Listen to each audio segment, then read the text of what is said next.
서브 이슈입니다. 중국이 미국을 제치고 패권국이 된다고라는 이제 제목인데요. 결론부터 얘기하면 어림없는 얘기입니다.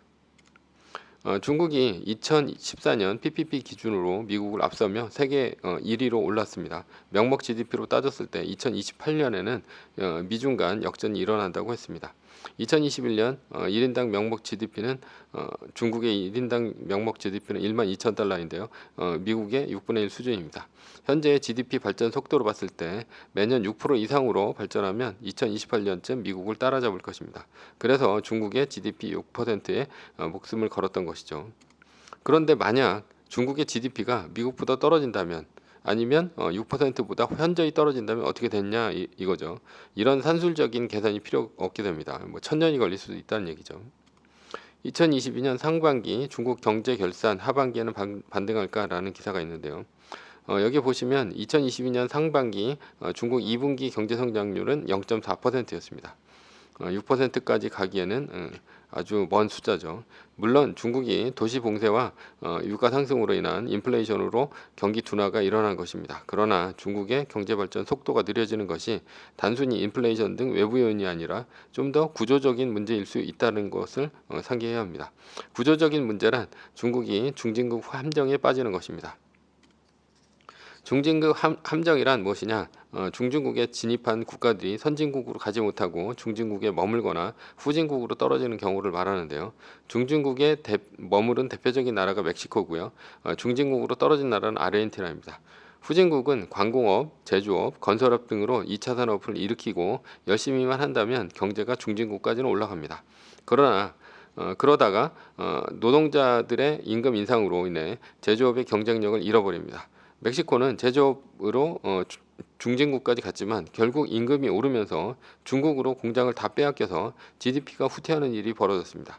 중국도 인건비가 오르면서 동남아, 방글라데시 등으로 공장이 옮겨가고 있는 중입니다. 중진국 함정에서 빠져나온 나라는 어떤 나라이냐? 대표적인 나라가 대한민국이죠.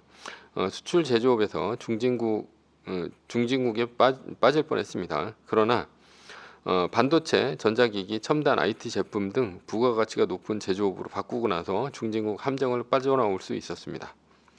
중국은 중진국 함정을 빠져나오려고 대한민국을 벤치마크 하려고 하고 있습니다. 그래서 첨단 제조업을 하려는 중국 제조 2025 정책이 바로 한국을 벤치마크한 정책이라 할 수 있습니다.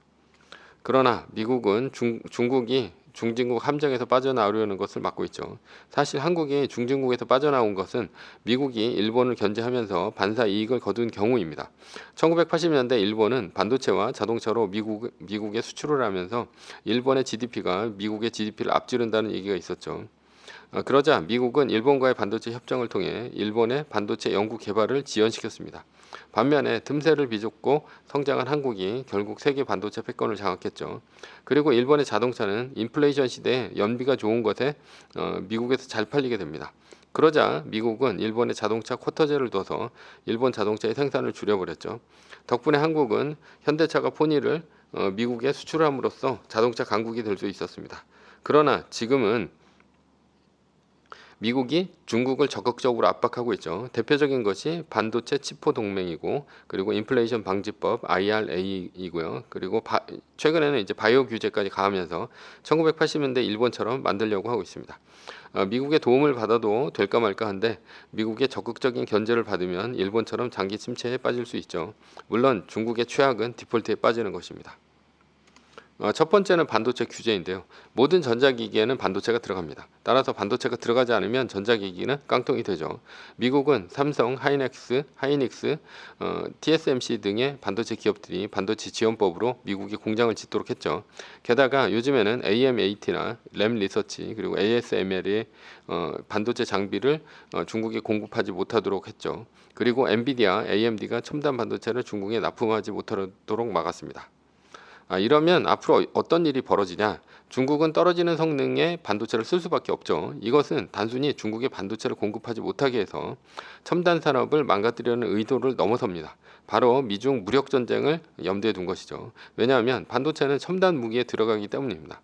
미국은 항공모함, 스텔스기 등을 비롯해 중국이 넘보지 못할 각종 첨단 무기들을 갖고 있습니다. 미국과 중국이 전쟁을 한다고 칩시다. 미국은 중국 앞바다에 항공모함 10대와 잠수함 수백 대를 배치해서 순항미사일을 통해 중국의 군사기지를 동시타격하고 공군이 스텔스기를 동원해서 폭격을 해서 중국 인민군을 무력화시키고 미국군이 들어가는 것이죠. 물론 핵을 가진 두 나라가 이런 전쟁을 일으키지는 않겠지만 만약 전쟁을 한다면 그렇다는 얘기입니다. 미국은 최악의 경우를 상정하고 반도체 지원법을 만든 것이죠. 그런데 중국이 미국의 이런 전략을 깰 수 있는 것이 무엇이냐? 미사일인데요. 중국의 둥펑 미사일입니다. 대륙간 탄도미사일로서 항공모함을 무력화시킬 수 있습니다. 게다가 이번 우크라이나 전쟁에서도 선을 보였던 러시아에서 개발한 극초음속 미사일이 있습니다. 이 극초음속 미사일은 이스칸데르 미사일이라고 하며 너무 빨라서 미국의 항공모함을 호위하는 이지스함에서 요격을 할 수가 없습니다. 이스칸데르 미사일에 들어가는 것이 바로 첨단 반도체입니다. 만약 미국이 중국의 첨단 반도체를 몇 년간 들어가지 못하게 막았다고 칩시다. 이러면 중국의 군사력은 무용지물이 됩니다. 지금의 반도체는 수명이 있어서 시간이 지나면 각종 무기를 교체해야 합니다. 그런데 첨단 반도체를 수입할 수 없으면 결국 중국이 개발한 허접한 반도체를 끼워 넣어야 합니다.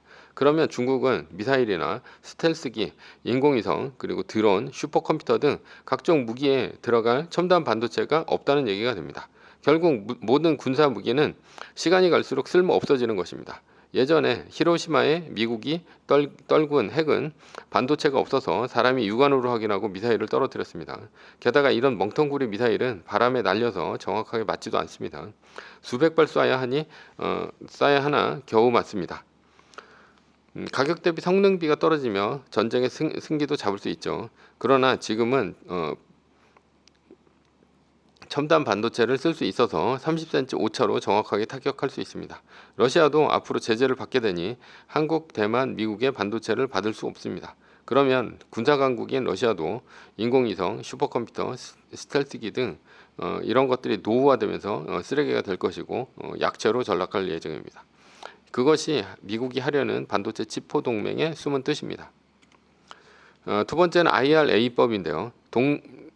동맹 뒤통수 친 미 IRA법 막을 기회 놓친 정부라는 기사가 있는데요.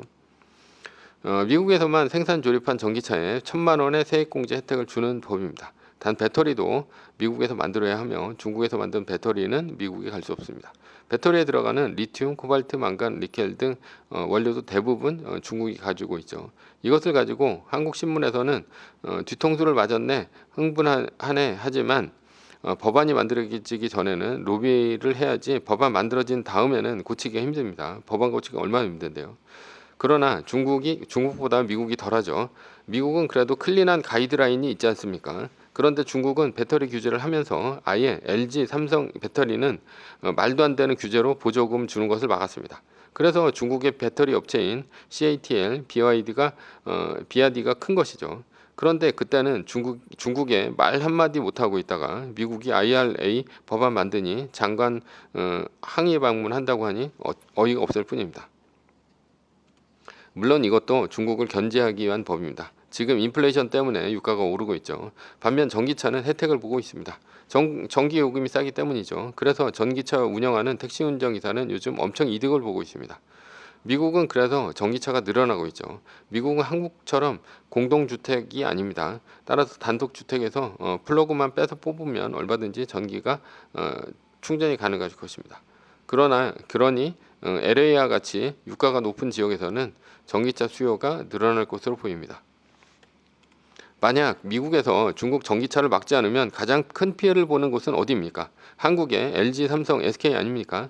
어차피 일본의 파나소닉과 한국의 3사가 배터리를 꽉 잡고 있습니다. 그러니 요건만 채우면 미국에서 안정적으로 배터리 공급을 할 수 있지 않습니까? 만약 이 법이 없었다면 테슬라 전기차에 중국 배터리 들어가는 것은 시간 문제 아닙니까? 그런데도 한국 정치권은 정신을 못 차리고 있습니다. 오히려 1980년대 일본을 견제하며 한국이 큰 것처럼 이번에도 기회를 노려야 합니다.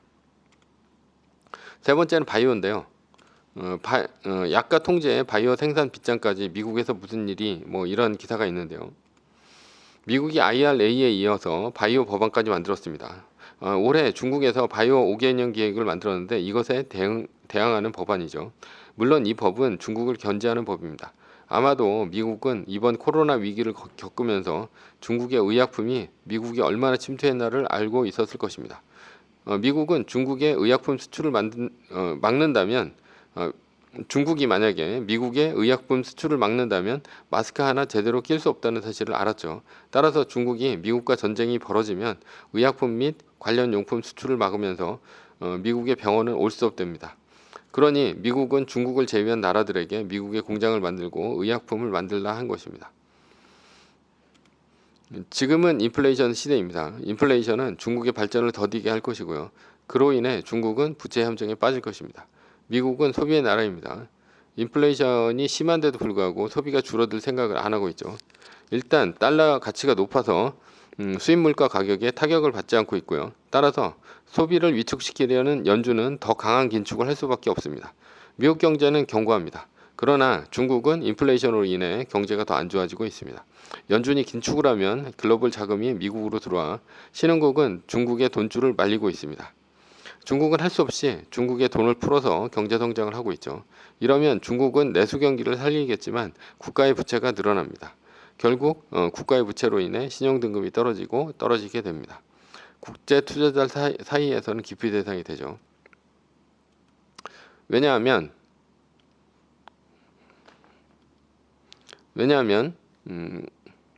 디폴트 대상이기 때문입니다. 1980년대 멕시코를 비롯한 남미 국가들이 파산이 난 것이 바로 미국의 전현준 의장인 폴 벌커가 20%까지 기준금리를 올리면서 일어난 일이기 때문입니다. 반면에 미국은 금리를 올리자 글로벌 자금들이 미국의 채권을 더 사게 된다면 양적 축소를 하더라도 부담을 덜게 되죠. 미국은 디폴트 염려가 없는 나라입니다. 기축통화국이기 때문에 빚은 달러를 찍어서 갚으면 됩니다. 인플레이션 시대에 중국의 경제 성장률은 둔화되고 미국은 강력한 소비를 바탕으로 GDP가 늘어나 중국과의 격차를 더 벌릴 것입니다. 미달러 초강세 중위안화 마지노선 7위안 무너져라는 기사가 있는데요. 한국도 IMF 때 1인당 소득이 1만 불 갔다가 환율이 뛰면서 8,000불 수준으로 떨어진 적이 있죠. 중국도 위안화 가치가 떨어지게 되면 역시 1인당 국민소득은 역주행합니다. 위안화 가치 하락으로 중국의 미국 역전은 더 멀어지게 됩니다. 중국은 미국의 견제로 중진국 함정에 빠질 수 있습니다. 투키디데스 함정이라는 말이 있는데요. 패권국과 패권국 사이에 도전하는 나라가 결국 전쟁을 붙을 수밖에 없다라는 이론인데요. 그러나 존스 호킨스 때 마이클 베클리 정치학 교수는 쇠퇴하는 중국이 문제라는 글을 폴린 포리시에 올렸습니다. 내용을 보자면 투키디데스 함정은 중국과 맞지 않는다. 강대국 간 전쟁은 더 이상 피할 수 없는 신흥국이 도전의 창이 닫히면서 그 전에 패권국에게 덤비면서 일어나는 것입니다. 즉 이제 신흥국이 있는데 얘네들이 이제 발전을 더 못한다는 얘기죠. 그러다가 이제 이런 패권국한테 이제 전쟁을 선포하면서 전쟁이 일어난다는 얘기입니다. 1941년 독일, 일본이 모두 죽기 전에 발악하는 심정으로 패권국인 영국에 도전했던 것이고요. 중국도 중진국 함정에 빠지고 내분이 일면서 콜로에 몰리면 미국과의 전쟁을 옵션으로 생각할 수도 있습니다. 우리나라는 중국보다 미국과 친해야 합니다. 제조업을 하는 한국입니다. 반면에 소비의 나라인 미국이죠. 중국은 같은 제조업의 나라입니다. 우리는 둘 중 어디와 교역으로 더 큰 이득을 볼 수 있을지 알 수 있지 않습니까? 우리나라의 무역 적자가 몇 개월째 지속되고 있고요. 이유는 에너지 가격이 수입 가격이 올라서였다라고 하고 있는데요. 그러나 지금은 에너지 가격이 떨어지는데도 무역 적자는 줄어들고 있지 않습니다. 이유는 한국의 반도체를 뺀 산업을 중국이 따라잡았기 때문입니다. 오히려 중국에서 한국으로의 수출이 늘어나서 무역 적자가 더 크게 나고 있는 중입니다. 이런 점에서 미국은 중국을 먹여주고 있다 이렇게 볼 수 있습니다. 결론입니다. 중국보다 미국에 투자하자.